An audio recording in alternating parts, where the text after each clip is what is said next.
To create a business email with Shopify, you need to integrate with an email service provider such as Google Workspace or Zoho Mail.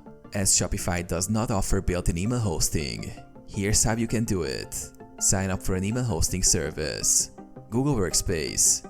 Visit Google Workspace and sign up for a plan. Follow the instructions to set up your business email using your domain. Zoho Mail. Go to Zoho Mail and choose the business email plan, then follow the steps to create your email address. Connect your domain to the email provider. If you haven't already, you will need to purchase a domain or use an existing domain. Shopify allows you to connect your domain via Settings, Domains. Once you have a domain, follow your email hosting provider's instructions to verify and connect your domain for email hosting. Create your business email account.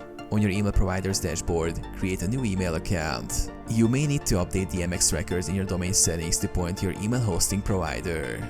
Access your email. You can access your business email using Gmail, Zoho Mail, or any email client by entering your new email address and password.